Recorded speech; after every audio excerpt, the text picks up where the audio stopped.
स्वागत है वैष्णवी जी, वक्तव्य प्रस्तुत कीजिए। श्री कृष्णा श्री गणेशाय नमः। अस्मद्गुरुभ्यो नमः। अस्मत् परम गुरुभ्यो नमः। श्री राधा कृष्णाभ्यां नमः। श्रीमते रामानुजाय नमः। लंबोदरं परं चन्दरमेकदन्तं पीताम्बरं त्रिनयनं परमं पवित्रम् उद्यद्दिवाकर्णिभोज्वलकान्तिकान्तं विघ्नेश्वरं सकलविघ्नहरं नमामि। शरीरं स्वरूपं ततो वा कलत्रम् यतश्चारुचित्रं धनं मेरुतुल्यं मनश्चानलग्नं श्रीगुरुरर्धिप्रदमे ततः किं ततः किं ततः किं ततः किं नारायणं नमस्कृत्य नरं चैव नरोत्तमं देवीं सरस्वती व्यासं ततो जयमुदीरयेत्। जयतु जयतु देवो देवकी नन्दनोऽयं जयतु जयतु कृष्णो कृष्णवृञ्च प्रदीपः जयतु जयतु मेघश्यामलः कोमलाङ्गम् जयतु जयतु पृथ्वी भारनाशो मुकुन्द कृष्ण त्वदीय पद पंकज पंजरानते अद्वय मे विशतु मानस राजहंसः प्राण प्रयाण समये कफवात पित्तः कंठावरोधन विधौ स्मरणं कृतस्ते वर्मपीडं नटवर्वपु कर्णयो कर्णिकारम् बिभ्रद्वाच कनककपीशं वैजयन्तीं च मालम् रन्ध्रानवेणुर्धर्षुधया कुर्यन् गोपविन्दयः वृन्दारण्यं च पदरमणं प्राविशद् गीतकीर्तिः करारविन्देन पदारविन्दं मुखारविन्दे विनेचयन्तम् वटपत्रस्य पुटेश्यानं बालं मुकुन्दं मन्त्रैः स्मरामि। रामाय रामभद्राय रामचन्द्राय वेधसे रघुनाथाय नाथाय सीताय पतये नमः। अञ्जनानन्दनं वीरं जानकी शोकनाशनं कपीसमक्षहन्तारं वन्दे लङ्काभयङ्करम् मुखं करोति वाचालं पङ्गुलङ्घ्यतें गिरिं यत्कृपातमं वन्दे परमानंद माधवम। भक्त भक्ति भगवंत गुरु चतुर्नाम बपुए इनके पद वंदन किए नाचत विघ्न अनेक। वृंदावन शोवन नहीं नंद गाव शो गाँव बंसी वट शो वट नहीं कृष्ण नाम शो नाम। राधा मेरी स्वामिनी मैं राधे को दास जन्म जन्म मोहि दीजिए श्री वृंदावन को वास। वृंदावन के वृक्ष को मरम न जाने कोई डाल डाल और पात में श्री राधे राधे हो। राधा राधा कहते ही सब बाधा मिट जाए कोटि जन्म आपदा नाम लिए सो जाए। जय जय श्री राधे जय जय श्री राधे जय जय श्री राधे। सिया राम मैं सब जग जानी करहु प्रणाम जोरी जुगबानी। सिया राम मैं सब जग जानी करहु प्रणाम जोरी जुगबानी। परम मंगल मैं अकारण करुणा वरुणालय सच्चिदानंद स्वरूप भगवान श्री कृष्ण को हम बारंबार प्रणाम करते हैं। उनके कहीं श्री राधा रानी को भी हम प्रणाम करते हैं जो आध्यात्मिक आधिदैविक तथा भौतिक तीनों तापों का नाश करते हैं। आज हमारे जन्म जन्मांतरों के भाग्य उदय हुए हैं जिस कारण हमें यह श्रीमद् भागवत की महान गंगा में गोता लगाने का परम सौभाग्य प्राप्त हुआ है। बोलिए भक्तवत्सल भगवान की जय। भागवत महापुराण की जय। गुरुदेव भगवान की जय। आप सभी भक्तों को भगवत प्रेमी दीदी भैया और गुरु जी को सभी को मेरा कोटि कोटि प्रणाम। पिछले सप्ताह की कथा में हमने धुंधकारी की कथा कही थी, उसी का है। जब आत्मदेव ने धुंधली को फल दिया था कि इसे तुम खा लेना, इससे हमें पुत्र की प्राप्ति होगी। तभी धुंधली, उसके बाद आत्मदेव ने पूछा, धुंधली तुमने मैंने जो फल दिया था उसे खाया? तब धुंधली ने कहा, जी हाँ, मैंने यह फल खा लिया। एक दिन धुंधली की बहन उसके घर आती है। बहन ने कहा, धुंधली क्या बात है, तू इतनी उदास क्यों है?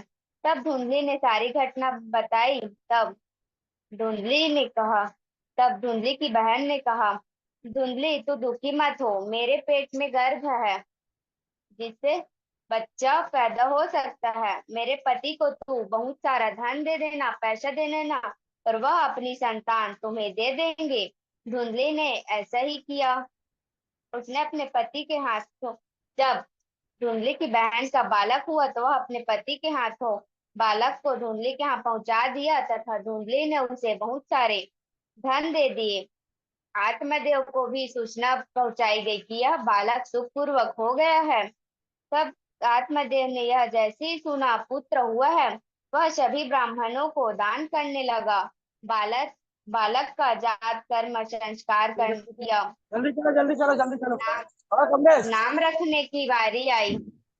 तब धुंधली ने कहा, 9 महीने तक मैंने अपने गर्भ में रखा अपने बालक को, और नाम तुम रखोगे? इसका नाम तो मैं ही रखूंगी। अगर मेरा नाम धुंधली है तो मेरे पुत्र का नाम धुंधकारी होगा। धुन धुम कलह करे कलेश करोती, कश्यासी सहसा धुंधकारी। जो स्वयं तो लड़े परंतु दूसरों को भी लड़ाए, दूसरों को भी झगड़ा करवाए, उसे कहते हैं धुंधकारी।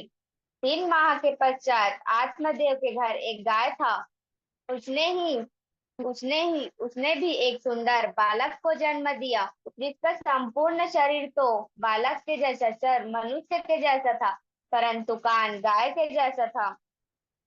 इसीलिए आत्मदेव ने उसका नाम रखा गोकर्ण। गांव वालों ने जब यह सुना कि क्या बोलते हैं, गाय ने भी एक सुंदर बालक को पुत्र दिया, सभी उसको देखने आते। तो सभी आत्मदेव को कहते, आत्मदेव तुम्हारा भाग्य उदय हुआ है, जो गाय ने भी देवता समान बच्चे को जन्म दिया है। जब यह दोनों बड़े हुए और सभी ज्ञान विद्या प्राप्त किए, तब गोकर्ण पंडितो ज्ञानी धुंधकारी। गोकर्ण महान पंडित हुए और धुंधकारी महान दुष्ट हुआ, महादानव हुआ। स्नान नहीं करता था, अपवित्र रहता था, मांस मदिरा आदि सभी का सेवन करता था, चोरी करता था, दूसरों के घर में आग लगाने वाला काम करता था, अर्थात झगड़ा करवाता था दूसरों को। खेलते हुए बालकों, छोटे छोटे बच्चों जिनका कोई गलती नहीं था, फिर भी उन्हें पकड़ के कुएं में डाल देता था। इसके दुष्ट कर्म को देखते हुए आत्मदेव ने तो इसे समझाने का बहुत प्रयास किया, किंतु वह नहीं माना। तब आत्मदेव बड़ा सोचने लगा, कहाँ जाऊं, अब मैं क्या करूं, ये तो मेरी बात सुनता ही नहीं है। उसी समय ज्ञानी गोकर्ण जी वहां आए और उन्होंने अपने पिताजी आत्मदेव से कहा, आत्मदेव को वैराग्य का उपदेश दिया। पिताजी, यह संसार सारहीन है और दुख भी देने वाला है, और मोह में माया में फंसाने वाला है। इस संसार में किसका पुत्र और धन सभी स्नेह के कारण निरंतर जल रहे हैं। न चेन्द्रस्य सुखम किंचिन सुखम चक्रवर्तिना, सुखम अस्ति विरक्तस्य मुने रेकांत जीविनः। इन संसार में न तो इंद्र को सुख है, न चक्रवर्ती को सुख है, न राजा को सुख है, न किसी को सुख है। एकांत जीवी विरक्त महापुरुष जो अकेला है उसी को सुख है। दीन कहे धनवान सुखी, धनवान कहे सुख राजा को भारी, राजा कहे महाराजा सुखी, महाराजा कहे सुख इंद्र को भारी, इंद्र कहे चतुरानंद सुखी, चतुरानंद कहे सुख शिव को भारी। तुलसी जी जान बिचारी करे, हब हरि भजन बिन सब जीव दुखरी। श्री हरि जी के भजन के बिना सभी प्राणी सभी दुखी हैं। कोई कोई तन से दुखी है, कोई मन से दुखी है, मतलब थोड़े थोड़े सब दुखी दुखी ही दुखी हैं। पिताजी संतान रूपी अज्ञानता को त्याग कर दीजिए और सब कुछ छोड़कर वन में चले जाइए। तब आत्मदेव ने कहा, पुत्र मैं वन में जाकर क्या करूंगा, किस भजन का जाप करूंगा, कृपया यह भी बता दीजिए। तब कह तब तब गोकर्ण जी कहते हैं, पिताजी यह शरीर अस्थि मांस और रुधिर का मात्र पिंड है। इसे आपने जो मैं बुद्धि कर रखी है उसी को छोड़ दीजिए, अर्थात घमंड छोड़ दीजिए, उसी को छोड़ दीजिए। इस संसार को अहरनिश क्षण भंगुर मानिए और ज्ञान राम के रसिक होकर भक्ति में नष्ट हो जाइए। क्योंकि संसार में जितने भी पदार्थ हैं सब भय देने वाला है। यदि भोग है तो उसमें रोग का भय है, कुलीनता है तो पतन होने का भय है, धन है तो राजा का भय है, मौन में दैन्यता का भय है, बल होने पर शत्रु का भय है, अच्छा रूप है तो वृद्धावस्था का भय है। ऐसे मतलब भय लगा हुआ है। तो वाद विवाद तो भय है, गुण है तो दुष्टों का भी भय है, शरीर है तो मृत्यु का भय है। इस संपूर्ण संसार में भय व्यक्त है। एकमात्र अभय प्रदान करने वाला वैराग्य यही है। इसलिए पिताजी वैराग्य राग के रसिक होकर भक्ति में निष्ठ हो जाइए। लौकिक धर्मों का त्याग कर दीजिए, भगवत भजन रूपी धर्म का आश्रय लीजिए। काम तृष्णा से रहित हो साधु पुरुषों की मदद कीजिए, सेवा कीजिए, उनकी चरणों में जीवन बिताइए। दूसरों के गुण दोषों का चिंतन करना छोड़ दीजिए तो भगवान की अमृत कथा का पान कीजिए। गोकर्ण जी के उपदेशों को सुनकर पिताजी आत्मदेव ने घर घर छोड़ दिया और वन में चले गए। वहां भगवान की सेवा करते और भागवत के दशम स्कंद का पाठ करते। भगवान की सेवा के प्रभाव से अंत में उन्होंने भगवान को प्राप्त कर ही लिया। बोलिए श्री कृष्ण चंद्र भगवान की जय। पिता के वन चले जाने पर धुंकारी ने अपनी माता धुंधली को बहुत मारपीट किया, बहुत अत्याचार किया और अपनी माँ से कहने लगा, बता धुंधली तू कहाँ रखी है धन को, कहाँ छुपा कर रखी है। अगर तू नहीं बताएगी तो जलती हुई लकड़ियों से तुझे पीटूंगा। पुत्र के इस कर्मों से माता धुंधली अत्यंत परेशान हो गई तथा वह कुएं में कूदकर अपना प्राणांत कर दी, अर्थात मर गई। मृत्यु तब मृत्यु के पश्चात गोकर्ण जी तीर्थ यात्रा में निकल गए थे। यहाँ धुंकारी स्वच्छंद होकर घर में पांच पांच वैश्याओं को ले आया था। उनके पालन पोषण के लिए वह अत्यंत गलत काम करता था। एक दिन उन्होंने आभूषणों की मांग की कि हमें आभूषण चाहिए। तब धुंकारी आभूषण कहाँ से लाता, वह चोरी करने गया। तब एक दिन वैश्याओं ने चर्चा किया, यह धुंधकारी हमें यह सब चोरी चोरी करके लाता है, कहीं यह पकड़ा गया और इसे मृत्यु दंड दे देगा, इसका मरना तो निश्चित ही हो जाएगा, क्यों ना हम ही इसे पहले मार दें।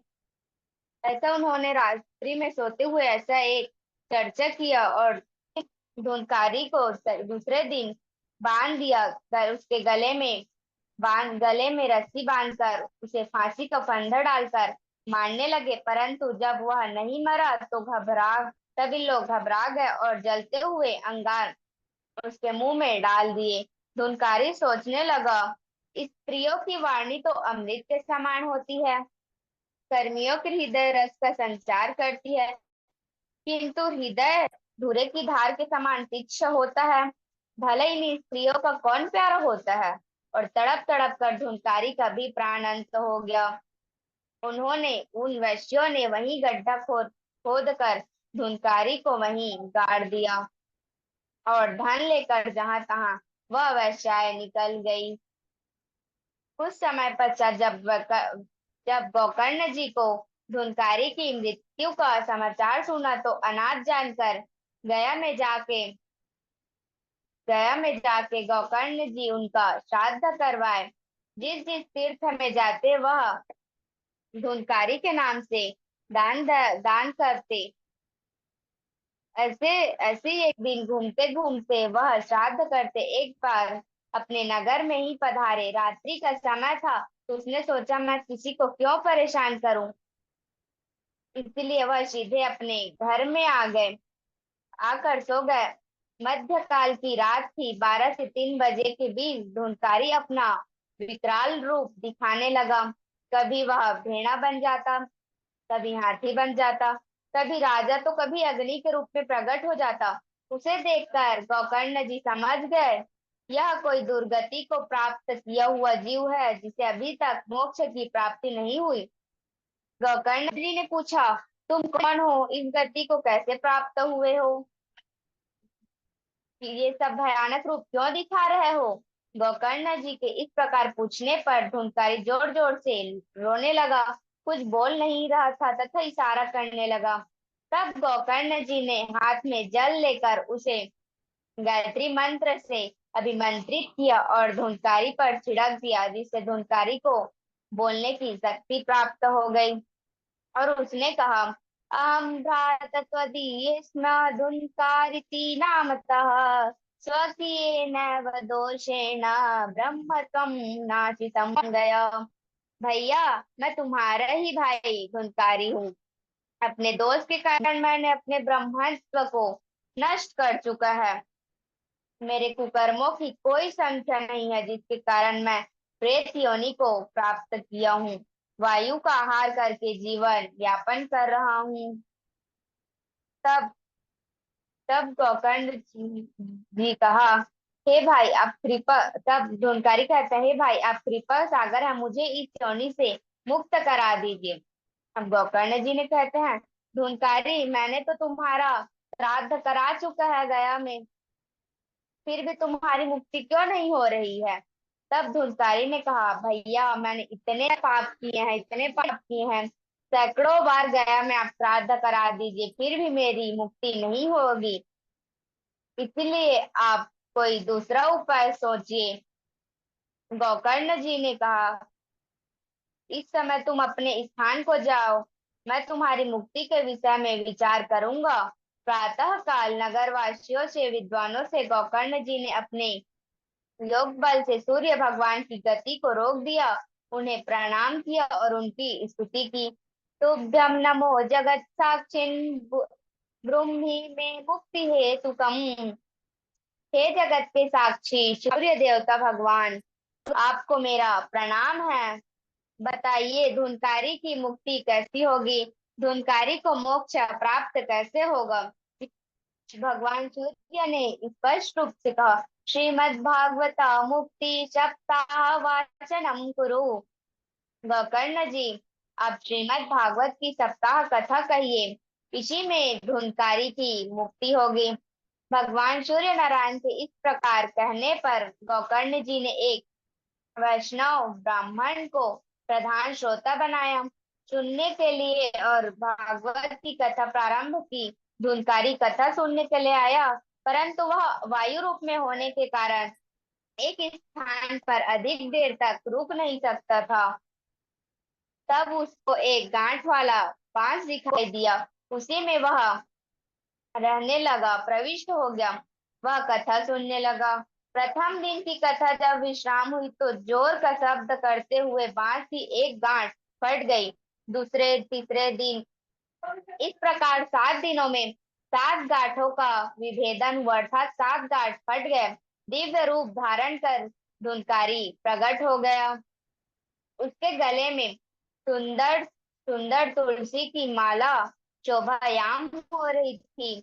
उसने पीतांबर धारण कर रखा था तथा तथा मेघ के समान सुंदर श्यामल वर्ण, सर में मुकुट, कानों में कुंडल सुशोभित हो रहे थे। धुनकारी जी को देखने बहुत ही सुंदर रूप था। गोकर्ण जी के चरणों में धुनकारी गोकर्ण जी के चरणों में प्रणाम किया और कहा, धन्य धन्य भागवती वार्ता, प्रेत पीड़ा विनाशिनी, जपता होपि तथा धन्या, कृष्ण लोक फल प्रदा। भैया, यह श्रीमद् भागवत की कथा तो सचमुच में महान है। इस कथा को सुन के मैं धन्य हुआ। यह प्रेत पीड़ा का नाश करने वाली है, और भागवत की साप्ताहिक कथा तो साक्षात श्री कृष्ण धाम प्रदान करने वाली है। जैसे अग्नि गीली सूखी छोटी बड़ी समस्त लकड़ियों को जलाती है, उसी प्रकार भागवत भगवान की कथा सुनने से मन वचन और कर्म के द्वारा छोटे बड़े नए पुराने सभी पाप धुल जाते हैं, भस्म हो जाते हैं, जो धन्य हो जाते हैं। जिस भागवत के सुनने से जड़ बांस की गांठ फट सकती है, तो उससे चित्र की गांठ खुल जाए, इसमें क्या आश्चर्य है। धुन का इस प्रकार बोल ही रहा था कि एक दिव्य विमान आ गया। सब देखते ही देखते रहे। धुनकारी उस विमान में चढ़ गया। विमान में आए पार्षदों को देखकर गोकर्ण जी ने कहा, अत्रैव बहवः सन्ति श्रोतारो मम निर्मला, आनि तानि विमानानि न तेषां योग्य कृता। यहाँ बहुत से निर्मल श्रोता हैं जिन्होंने भागवत कथा सुनी है, फिर सबके लिए यह एक समान वाले विमान क्यों नहीं आया। तब भगवान के पार्षदों ने कहा, श्रवणस्य विभेदेन फलक्षेत्रोम संस्थितम्, श्रवणं तु कृतं सर्वे न तामनन्वितम्। गोकर्ण जी, श्रवण के भेद के कारण ये फल में भेद हुआ है। श्रवण तो सबने किया था, परंतु जिस प्रकार धुनकारी ने मनन किया था, उस प्रकार किसी ने भी मनन नहीं किया, किसी ने भी उस प्रकार नहीं की। अब पुनः श्रीमद् भागवत की कथा कहे, यदि ये श्रोता श्रद्धा पूर्वक अच्छी सच्ची निष्ठा लगन से यह श्रीमद् भागवत की कथा का श्रवण करेंगे, तो अवश्य ही सबके लिए ऐसा विमान आएगा। ऐसा कहकर भगवान के पार्षद श्री धुनकारी जी को लेके चले गए। बोलिए भक्तवत्सल भगवान की जय। आज की कथा को मैं यही विश्राम देती हूँ, और ये विश्राम करते समय एक भगवत नाम भक्त संकीर्तन करती हूँ। एक दिन वो भोले भंडारी बन के ब्रज की नारी वृंदावन आ गए हैं, कि ब्रज में आ गए हैं। एक दिन वो भोले भंडारी बन के ब्रज की नारी वृंदावन आ गए हैं, कि ब्रज में आ गए हैं। पार्वती भी मना के हारी, ना माने त्रिपुरारी, कि ब्रज में आ गए हैं, वृंदावन आ गए हैं। पार्वती से बोले, मैं भी चलूंगा तेरे संग में, तेरे संग में। राधे संग श्याम नाचे, मैं भी नाचूंगा तेरे संग में, तेरे संग में। रास रचेगा ब्रज में भारी, हमें दिखा दो प्यारी, की ब्रज में आ गए हैं, वृंदावन आ गए हैं। एक दिन वो भोले भंडारी बन के ब्रज की नारी वृंदावन आ गए हैं, कि ब्रज में आ गए हैं। ओ मोरे भोले स्वामी, कैसे ले जाऊं अपने संग में, अपने संग में। श्याम के सिवा वहाँ पुरुष न जाए, उस रास में, उस रास में।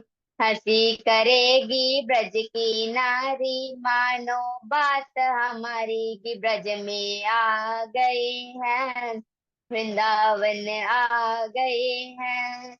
एक दिन वो भोले भंडारी बन के ब्रज की नारी वृंदावन आ गए हैं, कि ब्रज में आ गए हैं। ऐसा बना दो मोहे कोई न जाने इस राज को, इस राज को। मैं हूँ सहेली तेरी, ऐसा बताना ब्रजराज को, ब्रजराज को। बना के जोड़ा पहन के साड़ी, चाल चले मतवाली की ब्रज में आ गए हैं, वृंदावन आ गए हैं। एक दिन वो भोले भंडारी बन के ब्रज की नारी वृंदावन आ गए हैं, कि ब्रज में आ गए हैं। श्री राधा में उमापति महादेव की जय। जी गुरु जी। हाँ, राधे राधे वैष्णवी जी, आप बहुत अच्छा बोल रही थी, लेकिन आप समझिए कि हम एक वक्ता हैं। हम जिस चरित्र को व्यास रूप, यानी व्यास यानी होता है विस्तार, तो विस्तार भले ना करिए, लेकिन आपको जितना दिया जा रहा है उतना एकदम शुद्धता से। आपकी गलती नहीं है, आपको अच्छे से आता है, लेकिन आप छत्तीसगढ़ से हैं, तो वहाँ का कुछ जो एक सबकी एक अपनी भाषा होती है, वो भाषा के कारण थोड़ा सा हिंदी, जो शुद्ध हिंदी होता है, वहाँ भी थोड़ा सा कमियां देखी जाती हैं। और आप केवल जी गुरु जी। छत्तीसगढ़ तक ही सीमित नहीं रहेंगी। अब तो आप पूरे, क्योंकि आजकल सोशल साइट्स का जमाना है, आपका वक्तव्य तो पूरे देश के और देश के बाहर भी जो बैठे सनातनी है, हिंदी जानने वाले हैं, वो सब सुनेंगे। तो आपको पहले थोड़ा सा ध्यान देना है शुद्ध हिंदी पर। और आप जी गुरु प्रयास ये करती हैं कि जो लिखा है सब बोल दिया जाए। आप जैसे भोगे रोग भयम कुले च्युति भयम, इसका कई बार अर्थ आप सही सही नहीं बता पाई हैं, यानी जो लिखा है देखने के चक्कर में गलती हो गई। तो थोड़ा सा आप जो नहीं आ रहा है थोड़ा उसका छोड़ दीजिए। भोगे रोगे जरूरी नहीं कि इसको बोलना ही है, ठीक है ना। जी गुरु जी। हाँ, थोड़ा सा बाकी और शैली आपकी अच्छी है, और बोल ठीक नहीं थी, लेकिन थोड़ा सा इसका सुधार करेंगे। बाकी हमारे झा जी मार्गदर्शन करेंगे, डॉक्टर साहब है ना। बहुत सुंदर बेटी, बहुत वासना, बहुत सुंदर आपने किया है। थोड़ा एक तो जो है, जो आप बोल रही हैं, थोड़ा उसकी चाल जो है धीमी करें, जी और शब्दों को शुरू में जो आप वो बोलती हैं मंगलाचरण, उस जी और बढ़िया तरह से ठीक करें। जी और दादी जब करेंगी तो बहुत बढ़िया हो जाएगा, ऐसी बात नहीं। आप अच्छी बोलती हैं।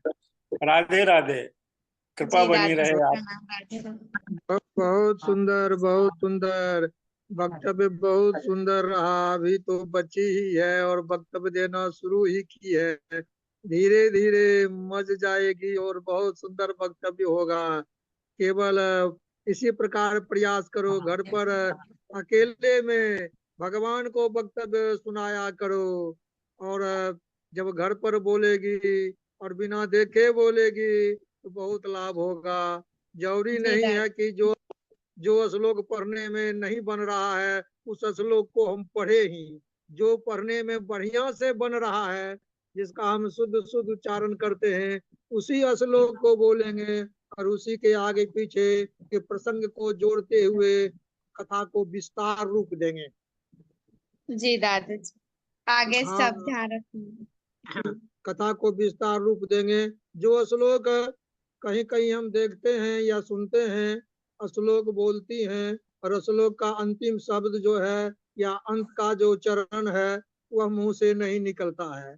या तो हो सकता है कि देखने में इधर उधर हो जाता है या बोलने में क्रम भंग हो जाता है, जिसके चलते अंतिम खंड नहीं निकलता है। तो जो याद है हम उसी को बोलेंगे। या श्लोक यदि देख कर बोलते हैं, श्लोक बोलने के समय श्लोक को देख कर ही बोलेंगे, ताकि श्लोक श्लोक की तरह लगे। जी और दादा कथा जी। बहुत सुंदर कथा है, क्योंकि अभी तो कथा शुरू ही की है। बहुत लंबी उम्र है और भगवान का भजन इसी कथा के माध्यम से होता जाएगा। राधा माधव की कृपा बनी रहे और बहुत सुंदर वक्तव्य आपका होता रहे। जय श्री राधे। जी दादाजी, राधे राधे, प्रणाम। बहुत बढ़िया बहन, बहुत जी भैया जी, राधे राधे। बहुत सुंदर बहन जी, बहुत सुंदर। करत करत अभ्यास ते जड़मति हो सुजान, ससरी जी आवत भैया जाते सिल पर निशान। बार बार आप प्रयास करते रहिए, बहुत अच्छा होता जाएगा, अच्छा होता जाएगा। बहुत जी बढ़िया, बहुत। भैया जी। चलिए, बहुत अच्छा। और वैष्णवी आपकी वाणी बहुत बढ़िया है। बस थोड़ा थोड़ा अब ये है कि मेहनत करिए, जल्दी जल्दी वक्तव्य करिए तो अपने आप होगा। आप एक महीने में एक वक्तव्य करेंगी तो फिर वो कहीं ना कहीं कमजोरी बनी रहेगी। ठीक है, जल्दी जल्दी जी करिए। गुरु जी, जी गुरु बस जी। अपने आप फिर वो कहना नहीं पड़ेगा, धीरे धीरे सुधार हो जाएगा।